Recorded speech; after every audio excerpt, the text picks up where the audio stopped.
lalaki ng isda oh, na nahuli ni Amo. Fresh na fresh oh, buhay na buhay pa oh. Yan, buhay na buhay pa mga yan oh, mga buhay pa oh. Ewan ko sa, yan oh. Sarap to, tinola, yan oh.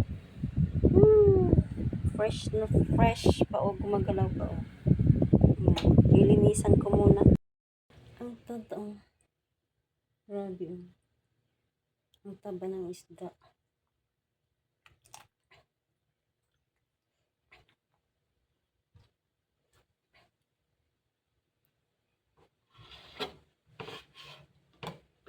Bisag niyan, taba.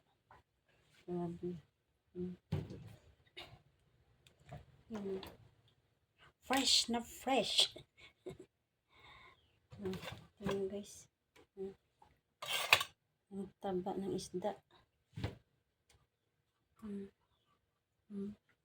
Tingnan nyo naman ang taba niya. Oh. Yan. Hindi ko tinatapon yung taba.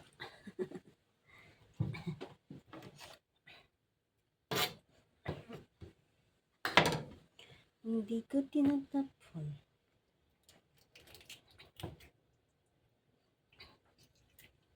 Pero yung taba ng isda.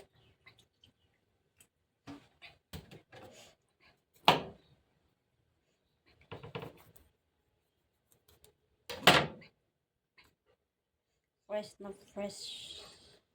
Bagong huli.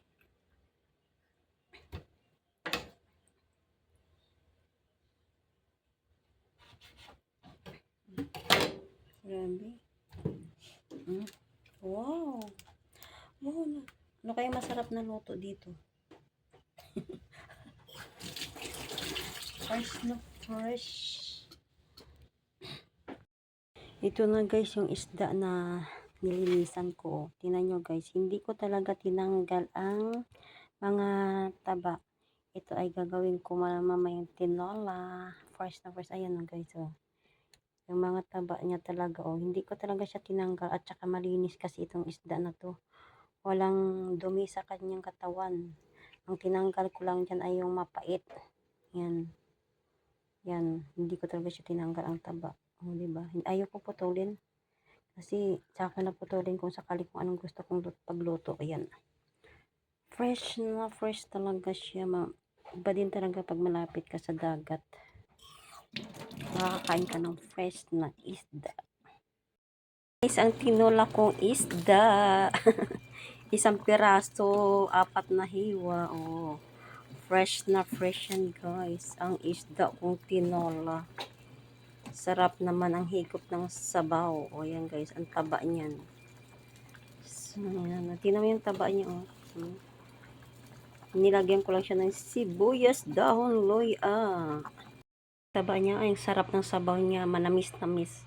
Kahit nilagay ko lang ay loya at sibuyas. Green. Ayan. Yan na yung nilagay ko. Sarap ng sabaw. Manamis-namis kasi fresh na yung isda. Buhay pa ito kanina.